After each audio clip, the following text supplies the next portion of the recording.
Magandang umaga po sa ating lahat. Ako po ay si Ina Luis V. Anthony at ako po ay magsasalaysay tungkol sa pamahalang militar at pamahalaang sibil. Ako ay magsisimula sa pamahalaang militar. Ang pamahalaang militar ay ipinatupad upang masupil ang mga pag-aaklas na ginagawa ng ilang mga Pilipino. Ang nangungulo dito ay ang Pangulo ng United States na si General Wesley Merritt.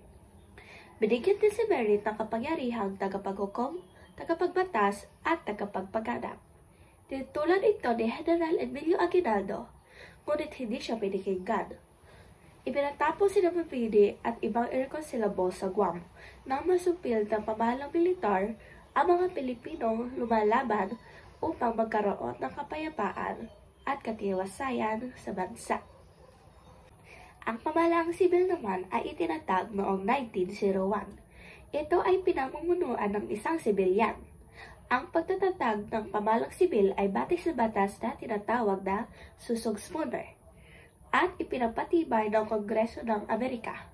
Hinirang si William Howard Taft bilang unang Amerikanong gobernador sibil ng Pilipinas.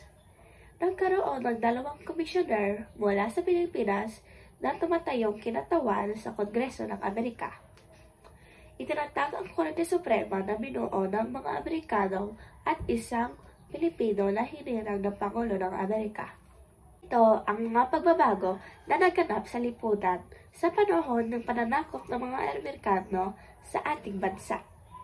Ang naging impluwensya sa atin ay ang sistema ng edukasyon, relihiyon at arkitektura. Ang iba pang halimbawa ay ang ating pananamit, transportasyon, komunikasyon at musika. Ito po ang aking salaysay tungkol sa pamahalaang militar at pamahalang sibil. Salamat sa pakikinig.